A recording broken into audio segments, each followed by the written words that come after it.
Fala aí, galera. Aqui é o JP e hoje nós vamos dar início a um tópico da fisicoquímica chamado de soluções. Nós, lá no começo da química geral, estudamos que uma solução é uma mistura homogênea. Então, agora a gente vai entender um pouquinho melhor o comportamento dessas soluções aqui, falando de suas características e coisas relacionadas a isso.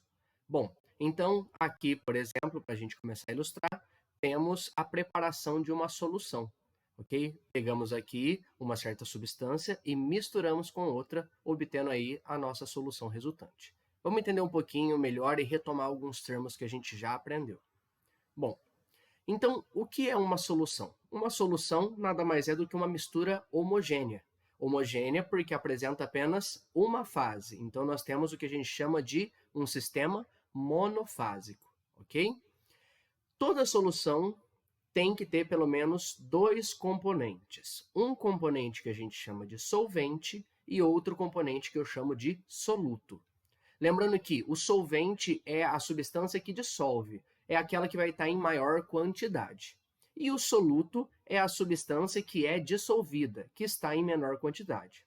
Lembrando também que a gente pode ter aí misturas, homogêneas que tenham mais de um soluto, ok? Então, se a gente pensa, por exemplo, no chamado soro caseiro, a gente tem que a água é o nosso solvente e tanto o sal quanto o açúcar, que a gente usa para preparar o soro caseiro, são os nossos solutos, ok? Lembrando também que a água é considerada o chamado solvente universal. Ela é o solvente mais utilizado e principalmente quando a gente fala aí de sistemas com seres vivos, né, principalmente no nosso corpo, se a gente pensar, a gente tem a quantidade absurda aí de água que constitui o nosso corpo. E quando a gente tem uma solução em que a água é o nosso solvente, a gente tem uma solução aquosa. Ok? Então, é um termo aí que é bem recorrente e que fica subentendido para a gente esse conceito. Beleza? Bom, a gente pode pegar as nossas soluções e classificá-las de acordo com alguns critérios. Então, vamos dar uma olhada nesses critérios e como que a gente usa o termo adequado para cada caso. Primeiro, a gente pode classificar a nossa solução de acordo com o estado físico que eu tenho aí para essa minha solução. Então, eu posso ter, primeiramente, a chamada solução sólida. O que é uma solução sólida? São as nossas ligas metálicas. Como a gente já estudou lá em Química Geral, toda liga metálica, ou seja, toda mistura de metais, constitui uma mistura homogênea. Tá? Então, a gente tem ali, no caso, como estado físico final é sólido, eu tenho uma solução sólida. Um exemplo aqui é o ouro 18 quilates, em que o ouro está em maior proporção, mas eu tenho uma pequena quantidade aí de cobre ou de prata, tá certo? Também a gente tem as nossas soluções líquidas, que são as mais comuns para a gente encontrar nos nossos exercícios. E quando a gente fala de solução líquida, não significa que todos os componentes precisam estar no estado líquido, tá? Mas sim, a mistura final acaba sendo líquida. Então, por exemplo, eu posso ter sólidos dissolvidos em líquidos, e mesmo assim eu tenho uma solução líquida. Exemplo, soro fisiológico. O soro fisiológico é uma mistura de sal, de cloreto de sódio, em água, ou seja, um sólido dissolvido em um líquido.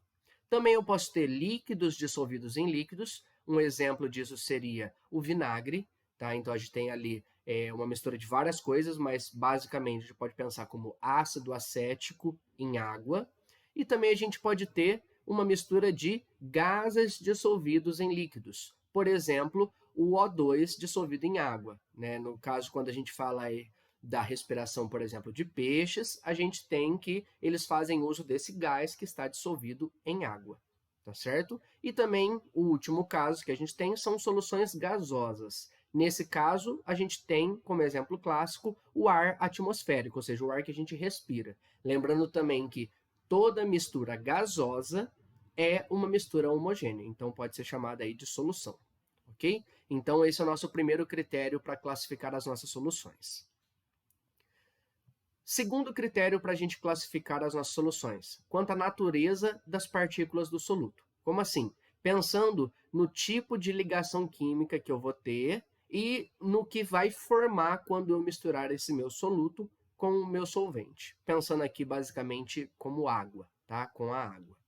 Bom, primeiro a gente tem uma chamada solução iônica. Ela leva esse nome porque nós temos íons em solução, ok? E essas soluções são soluções ditas eletrolíticas. Como a gente também já estudou em química geral, os eletrólitos são aí soluções que são capazes de conduzir eletricidade, tá? Então, uma solução iônica conduz eletricidade. Cuidado, porque não necessariamente preciso ter apenas ligação iônica no meu soluto para dar origem a uma solução iônica. Vamos ver aqui dois casos. Bom, o primeiro deles, um caso clássico, água e sal. A gente pensa, por exemplo, na água do mar. Ela é uma solução iônica. Por quê? Quando a gente pega o nosso soluto, sal de cozinha, que é o cloreto de sódio, o cloreto de sódio, enquanto estado sólido, possui ligação iônica entre os seus íons. E quando a gente coloca esse soluto em água, esses íons vão se separar. Então, eu vou ter ali o meu íon Na+, e o meu íon Cl- separados. Esses íons já existiam antes de serem colocados em água, mas agora eu simplesmente separei eles, num processo que a gente chama de dissociação iônica. Perceba que, como no final nós temos íons em água, né? Esse aqui é para falar que está aquoso, ou seja, misturado em água, temos uma solução iônica, ou seja, aqui a gente conduz eletricidade. Por isso que, por exemplo, se um raio cai na água, eu vou ter aí o perigo de tomar um choque, porque essa eletricidade do raio vai se espalhar no mar, ok? Agora, pensando no caso do vinagre. O vinagre, como eu disse, é uma mistura de ácido acético em água. O ácido acético é uma substância que a temperatura ambiente é líquida, tá? Então, acontece o seguinte, que o ácido acético, esse CH3COOH, é um composto que apresenta ligação covalente na sua estrutura. Mas, quando eu coloco em água, ele forma íons, num processo de ionização, tá certo? Então, aqui eu tenho a separação do H+, com o restante aí da minha molécula, o CH3COO-. Seria a mesma lógica se a gente pensasse, por exemplo, no ácido clorídrico, no HCl. Eu tenho HCl e quando eu coloco em água ele vira H+ e Cl-.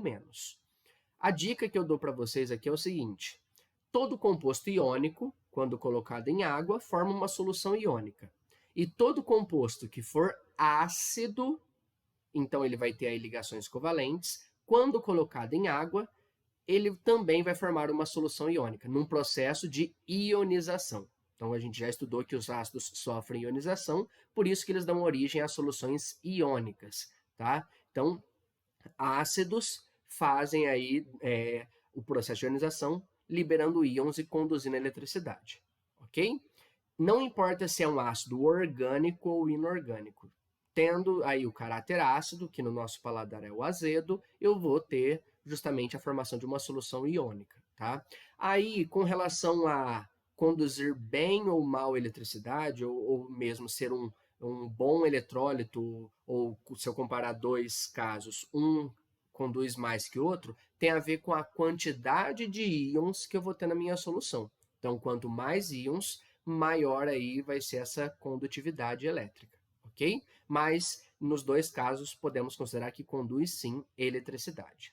E, por outro lado, a gente tem aí a chamada solução molecular, que é quando eu tenho moléculas em solução. Só que essas moléculas, então elas vão ter ligação covalente, não sofrem esse processo de ionização. Então, elas formam soluções não eletrolíticas, então não vão conduzir eletricidade. Um exemplo clássico disso é o açúcar misturado em água. O açúcar não tem caráter ácido, então quando eu pego uma molécula do açúcar, né, aqui no caso a sacarose, então tá aqui, ó, sacarose sólida colocada em água, sacarose aquosa. Perceba que nos exemplos de cima eu tenho íons, ou seja, eu tenho partículas com carga, e aqui embaixo eu não tenho. Então, por isso que eu não conduzo eletricidade. Tá? Porque para conduzir eletricidade eu tenho que ter essas cargas com liberdade, né? Movimentação dessas cargas. Então, dois casos, soluções iônicas, soluções moleculares. A gente não pensa aqui na ligação metálica, porque, como já vimos, a ligação metálica, né, compostos que têm essa ligação, não vão ser solúveis em água. Então, não tem como a gente analisar se conduz ou não eletricidade em água, nesse caso específico. Tá? E um outro detalhe com relação a essa questão de ter íons ou não em solução é que toda solução é eletricamente neutra. Então, toda a quantidade de positivos que ela tem que ter, em termos de quantidade de carga, tem que ser a mesma para negativos. Tá? É que às vezes o nosso foco está em olhar apenas na carga positiva, no H+, ou mesmo na carga negativa, no OH-, mas não podemos esquecer que para todo positivo vai ter que equilibrar aí a mesma quantidade de carga em negativo, para ela ser eletricamente neutra no final. Ok? Bom, a gente fecha aqui a nossa primeira parte do nosso estudo de soluções. Continuamos daqui a pouco com cálculos relacionados a essas soluções. Continuamos logo mais. Tchau, tchau.